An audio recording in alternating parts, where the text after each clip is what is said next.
Well, the culture, the first thing. Obviously, the American culture, the foundation of it, was based on the people that came to found the United States. From its inception, we're going to create a republic based on freedom, based on the individual identity of a human being, their worth being, what they can do, their mind, and the development of society. This was totally the opposite of English society at that time. The founders of the United States Republic were aware of their legacy of creating a new type of society, free from the control of a system of empire. It was that system of empire which had controlled all of civilization for thousands of years, and was a greater threat to the Americans during their revolution than the cannons pointed at Boston Harbor. John Adams conducted a study of the history of constitutions, going all the way back to Athens. And in this kind of study that was circulated among a lot of the delegates to the Constitutional Convention, there was a whole section on Venice. Not all entities that call themselves republics are actually republican. Venice was oligarchical. It was a greater concentration of oligarchical power than you see in most histories of monarchies in Europe. A system of empire is not represented by a country or a single monarch. Empires have always been based on the control of a monetary system. You know, it's like we see the Dow Jones. It goes up, it goes down. Whenever we do something the British don't like, the Dow Jones collapses. Whenever we capitulate to the British, the Dow Jones goes up. You know, and that's one of the ways in which they control us and in a similar way control other nations. We're dealing with the British, in effect. We're dealing with the British system, which has its origin in 1,000 years of Venetian monetarism. This legacy has its power base on the British Isles today. The empire may have changed, but the British-controlled system of monetarism is principally carrying out the same evil intention. Many, many things the English themselves will say kind of let this cat out of the bag. That the old England is dead. They even call us themselves that the three phases of the British Empire. The first phase ends in 1783. The second phase begins when Shelburne takes power. And the third phase, at least, begins at the end of World War II. And that's where they are now.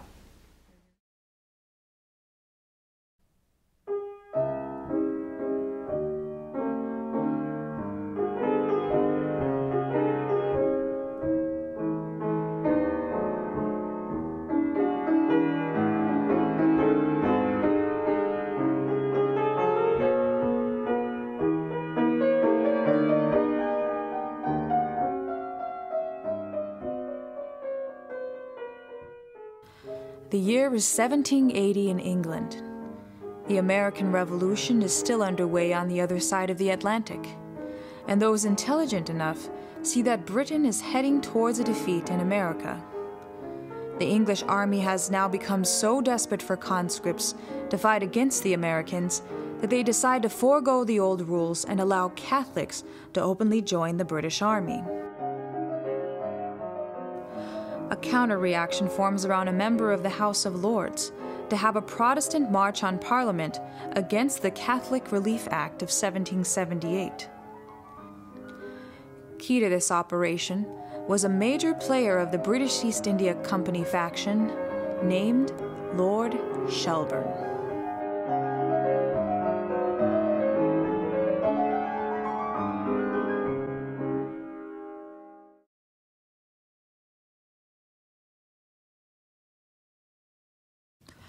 Shelburne, through the East India network of spies and operatives, paid off another member of the House of Lords named Lord Gordon to recruit all of the lumpen types throughout London and pay them off with whiskey. On June 2nd, 1780, 50,000 people marched to the Houses of Parliament in order to present a petition.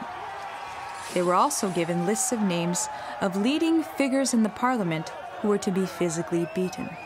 This drunken mob under Lord Gordon literally lay siege to the British Parliament, and it was the responsibility of Shelburne to call out the Home Guard to suppress the revolt. He waited 3 days. The crowds pillaged Roman Catholic chapels, the private dwellings of Catholics, and attacked many public buildings, including the Bank of England. Newgate Prison was set on fire and broken open, releasing many of its prisoners. 450 people were killed or wounded before the army was able to restore order. Prime Minister North, of the traditional Old England faction, resigned in terror. At this time, Lord Shelburne was a major figure within the British oligarchy, but was not at all involved in the government. He was the head of what was called the Secret Committee of the British East India Company. It was a 3-person committee that administered the sort of large political decision-making for the East India Company, which of course had a vast empire of its own. Shelburne viewed with horror the stupidity of Lord North and the British government. And so they decided they had to bring the British government down. In the aftermath of the riots which overthrew Lord North's government, Shelburne became British Home Secretary and then British Prime Minister in 1782, just in time to control the negotiations at the end of the American Revolution.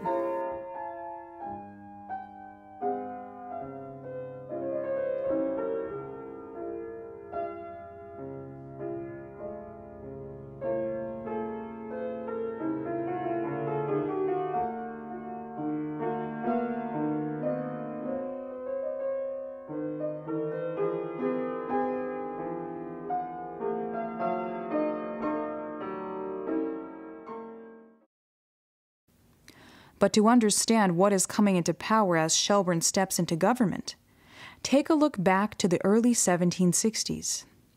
That is the beginning of the process of the British East India Company takeover of the British government after the 7 Years' War, also known as the French and Indian War in North America. At that time, Britain emerged as the leading imperial power in Europe, and it was represented by the East India Company merging into domination over the nominally elected English government.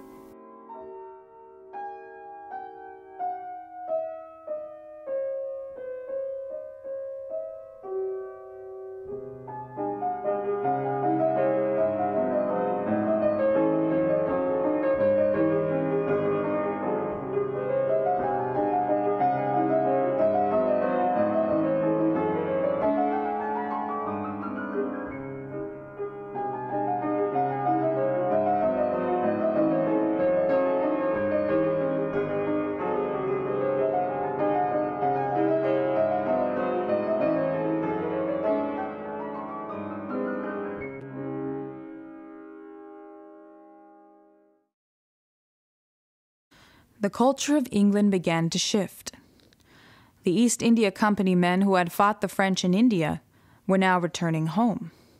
Many were not lords or landed aristocracy when they went, but when they returned, they were so wealthy they were literally able to buy up seats in Parliament and turn the British political establishment on its head.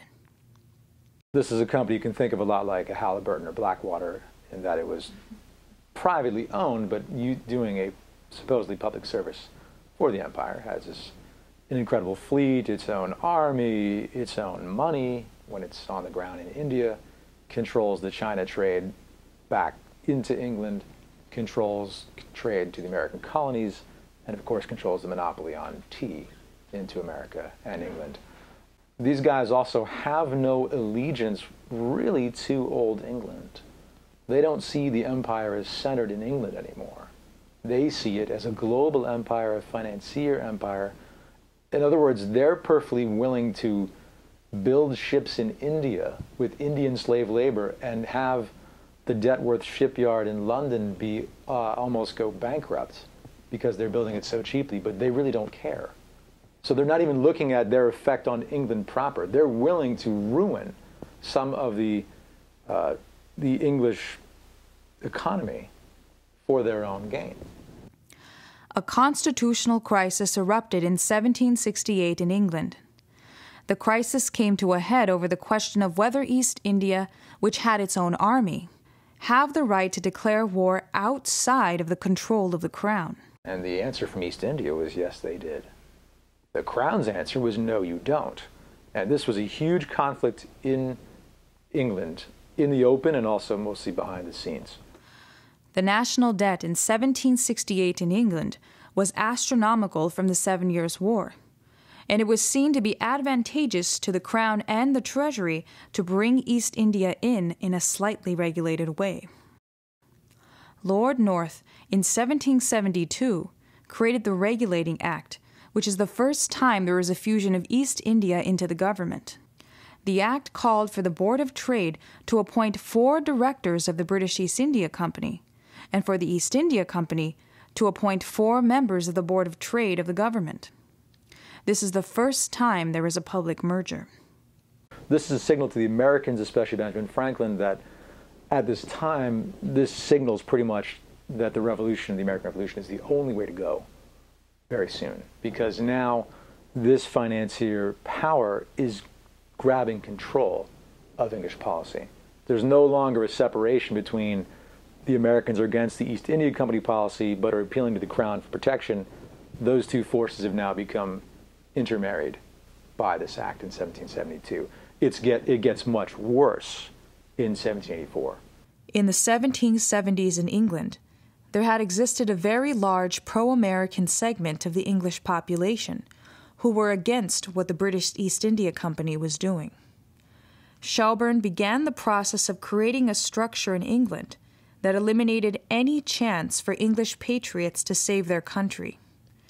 It was a Venetian oligarchy now taking control, and it was this oligarchy that was also in the middle of the peace negotiations at the end of the American Revolution. Shelburne's strategy was to come across as the best friend of the American Revolution, to support the principles of liberty and all of that the American Revolution represented. But in typical Venetian fashion, his actual strategy was divide and conquer. He is sitting across from Franklin, the Americans, and the French and the Spanish at the peace negotiation, and his view is to give up as little as possible, especially in India and anything that will affect the British Empire and what he will now model it into, which is going to be a financier empire and raw materials extraction. That part is not new, but he's willing to basically give the Americans, of course, now recognize independence, but keep as much as he can from the French in India. The American Revolution was a global war. In addition to the French and the British fighting in North America, they were also fighting in India, off the shores of the Caribbean and Africa. At the peace negotiations, all of these various parts of the conflict were being negotiated. Shelburne maneuvered to ensure that Britain could hold separate negotiations with the Americans, the French, and the Spanish, giving him the utmost ability to manipulate one against the other and divide the alliance that had just defeated the British Empire. With the seeds of division sown in Europe, the primary means Shelburne had to use to control the former American colonies was free trade. In the eyes of Shelburne, the Americans had to be contained as a limited coastal nation, unable to utilize the vast stretches of inland territory for development. If the United States were to succeed as a sovereign nation, this new British Empire could not survive. In addition to this, if Shelburne were to secure this new form of empire over British society, he also had to eliminate any semblance of a nation left in England. So at this point, he's going to create a fusion of the East India Company Board of Directors with a secret committee, which is going to be running the British Foreign Office and the foreign parts of the empire, and this is called the Board of Control. So in 1784, Shelburne introduces through Pitt, who is now the leader in the House of Commons, the India Act of 1784, which creates officially the Board of Control and fuses the secret committee of East India Company with basically British intelligence functions. And this includes the Foreign Office. But there's another thing this does. It actually creates a structure where the crown is actually moved to the side in its power over policy. Before, George III, the British themselves would say that George III is probably the last true monarch with full powers. To the old English Whigs and those from opposition from the 1760s who are still around, this signals that they're finished. There will be no resistance against this power after 1784. If anything, it'll be futile because this power now runs England. And it truly does, and its goal is to smash America and any other rivals, the British, the French, and the Spanish, who of course supported America, are the immediate targets. And of course, America itself.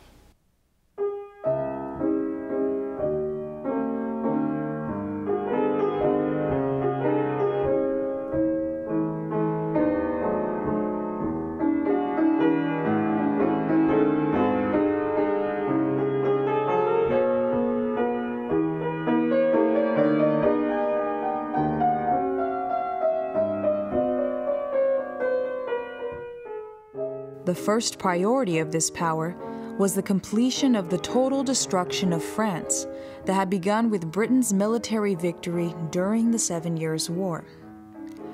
Shelburne was now going to apply the methods that he used to overthrow the North government in England, this time targeting France, in what came to be known as the French Revolution.